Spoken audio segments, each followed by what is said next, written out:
അസ്സാം വലൈക്കും വറഹമത്തുള്ള അലഹമുല്ല വസ്സലാത്തു വസ്സലാം അല റസൂലില്ല വല ആലിഹി വസുഹബി അജ്മൈൻ അമ്മാബാദ്.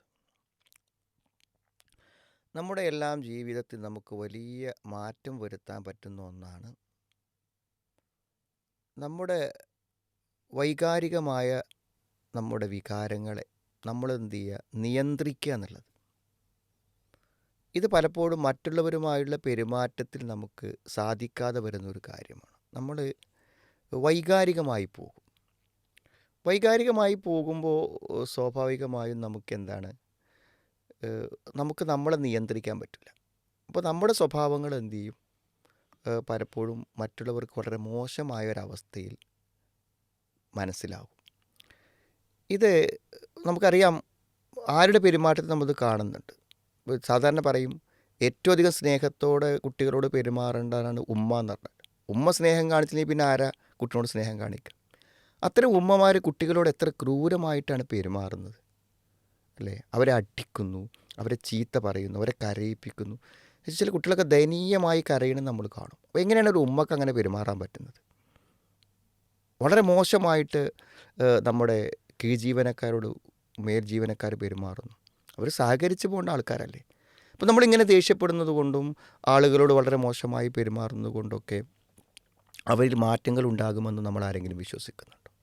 അപ്പോൾ ഇതിങ്ങനെ പെരുമാറാൻ നമുക്ക് സാധിക്കാത്ത നമ്മുടെ സ്വഭാവപരമായ തകരാറ് മാത്രമല്ല, പലപ്പോഴും നമ്മുടെ മനസ്സിലുള്ള പ്രയാസങ്ങളും ബുദ്ധിമുട്ടുകളും സമ്മർദ്ദങ്ങളും നമ്മുടെ ആത്മനിയന്ത്രണം നഷ്ടപ്പെടുത്തി കളയും. മാനസിക സമ്മർദ്ദങ്ങൾ. അപ്പോൾ പലപ്പോഴും ഈ സ്ത്രീകളെ സംബന്ധിച്ചിടത്തോളം അവർക്ക് കുറേ വിഷമങ്ങളുണ്ടായിരിക്കും. ചിലപ്പോൾ ഭർത്താവിൻ്റെ പെരുമാറ്റങ്ങളിലെ പ്രശ്നങ്ങളുണ്ടായിരിക്കും, വീട്ടിലുള്ള ജോലി ഭാരങ്ങളുണ്ടായിരിക്കും, ഈ കുട്ടികളെ നോക്കുന്നതിയുടെ ബുദ്ധിമുട്ടുകളുണ്ടായിരിക്കും, പല ടെൻഷനുകളുണ്ടാകും. ഈ ടെൻഷനുകളൊക്കെ, ഈ സമ്മർദ്ദങ്ങളൊക്കെ ഈ കുട്ടികളോടുള്ള പെരുമാറ്റത്തിലാണ് പ്രതിഫലിക്കുക. അപ്പോൾ അത് കുട്ടികൾക്ക് ഭയങ്കരമായ മാനസിക സമ്മർദ്ദങ്ങളും മാനസിക പ്രയാസങ്ങളും ഉണ്ടാക്കാൻ സാധ്യതയുണ്ട്. അപ്പോൾ ഈ നമ്മൾ ചെയ്യേണ്ടത്, നമ്മുടെ മനസ്സിനെ, നമ്മുടെ ജീവിത പ്രതിസന്ധികളെ മുഴുവൻ ഉൾക്കൊള്ളാൻ പാകത്തിലുള്ള ഒരു വിശാലമായ മനസ്സുണ്ടാവുക എന്നുള്ളതാണ്. വളരെ പ്രതികൂലമായ പ്രബോധനാവസ്ഥകളിൽ അള്ളാഹു നബി സല്ലല്ലാഹു അലൈഹി വസല്ലം ചെയ്തു കൊടുത്ത അനുഗ്രഹങ്ങൾ എണ്ണി പറയുമ്പോൾ അതിലാദ്യം പറഞ്ഞ അനുഗ്രഹം എന്താ പറയുക? അലം നശ്റഹ് ലക സദ്റക എന്നാണ്. നിനക്ക് നിൻ്റെ മനസ്സിനെ വിശാലമാക്കി തന്നു. വവളഅന അൻക വിസ്റക്, നിൻ്റെ ഭാരങ്ങളെ ഞാൻ നിനക്ക് ഇറക്കി തന്നു എന്നാണ്. അപ്പോൾ മനസ്സിനെ വിശാലമാക്കി തന്നു എന്ന് പറഞ്ഞാൽ അതിനർത്ഥം എന്താണ്? തന്നോട് തൻ്റെ കുടുംബങ്ങളും ബന്ധുക്കളും ചോരയിൽപ്പെട്ട ആളുകളും നാട്ടുകാരൊക്കെ അത്ര മോശമായി പ്രതികരിക്കുമ്പോൾ ആ പ്രതികരണങ്ങളിലൊന്നും തളരാതെ, പിടിവിട്ടു പോവാതെ, വൈകാരികമായി പോകാതെ, തൻ്റെ ആ സംസാരത്തിൻ്റെയും സ്വഭാവത്തിൻ്റെയും നിർമ്മലത, ആ ഒരു മയമായ സംസാരങ്ങൾ, ലീൻ,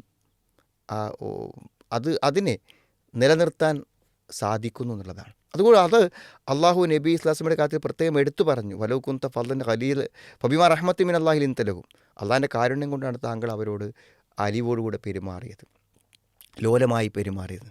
വലൗ കുന്ത ഫദ്ലൻ ഖലീൽ അൽ ഖൽബ്, നീ കഠിന ഹൃദയനും പരുഷ സ്വഭാവിയുമായിരുന്നെങ്കിൽ ലൻ ഫദ്ലു മിൻ ഹൗലിക്, അവരൊക്കെ നിൻ്റെ ചുറ്റുപാടിൽ നിന്നും അകന്നു പോകുമായിരുന്നു എന്ന് പറയുന്നുണ്ട്.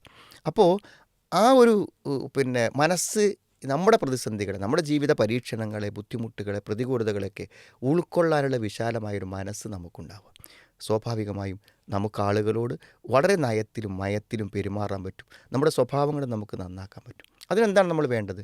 നമ്മുടെ ജീവിത പ്രതിസന്ധികളെ കുറിച്ച് നമുക്ക് പോസിറ്റീവായി അല്ലെങ്കിൽ അനുകൂലമായ, പ്രതികൂലമല്ലാത്ത ആലോചനകളും ചിന്തകളുണ്ട്. അത് വിശുദ്ധ ഖുർആൻ നമുക്ക് ധാരാളമായി നൽകുന്നുണ്ട്. അത് നമ്മൾ ഇന്ന മഅൽ ഉസ്രി യുസ്ര, പ്രയാസത്തോടൊപ്പമാണ് എളുപ്പം. എന്ത് പ്രയാസങ്ങളുണ്ടെങ്കിലും ആ പ്രയാസങ്ങളൊക്കെ ആശ്വാസത്തിലേക്കുള്ളൊരു കവാടമാണ് എന്ന് നമ്മൾ മനസ്സിലാക്കുക. എനിക്ക് നമുക്ക് പ്രതിഫലമുണ്ട് എന്ന് നമ്മൾ മനസ്സിലാക്കുക. അതേപോലെ തന്നെ ഇതൊന്നും എനിക്കൊരു നഷ്ടമാവില്ല എന്ന് നമ്മൾ ആലോചിക്കുക. അതോടൊപ്പം നമ്മുടെ മനസ്സിനെ ശാന്തമാക്കി നിർത്താൻ അള്ളാഹുവിനെക്കുറിച്ചുള്ള സ്മരണകൾ എപ്പോഴും നമ്മുടെ മനസ്സിൽ നമ്മൾ നിലനിർത്തുക. എല്ലാ കാര്യങ്ങളും നമ്മൾ അനുകൂലമായി ചിന്തിക്കുക. ഇങ്ങനെ നമ്മുടെ മനസ്സിനെ സ്വസ്ഥമാക്കാൻ നമ്മൾ ശ്രമിച്ചാൽ, നമുക്ക് എന്തെങ്കിലും പ്രതിസന്ധികളുണ്ടെങ്കിൽ അതിനെ നല്ല രൂപത്തിൽ പരിഹരിക്കാൻ വേണ്ടി ശ്രമിക്കുക. അങ്ങനെ നമുക്ക് മുന്നോട്ട് പോകാൻ പറ്റുകയാണെങ്കിൽ നമുക്ക് എല്ലാവരോടും നല്ല രൂപത്തിൽ പെരുമാറാൻ പറ്റും. നമ്മുടെ സ്വഭാവങ്ങൾ നമുക്ക് നന്നാക്കാൻ പറ്റും. ആളുകൾ നമുക്ക് സ്വീകാര്യത ഉണ്ടാകും. നമ്മൾ പറയുന്ന ആളുകൾ സ്വീകരിക്കും. അത്തരത്തിലുള്ളൊരു പെരുമാറ്റ രീതിയായി നമ്മുടെ സ്വഭാവത്തെ മാറ്റിയെടുക്കാൻ അള്ളാഹു നമുക്ക് തൗഫീക്ക് നൽകട്ടെ.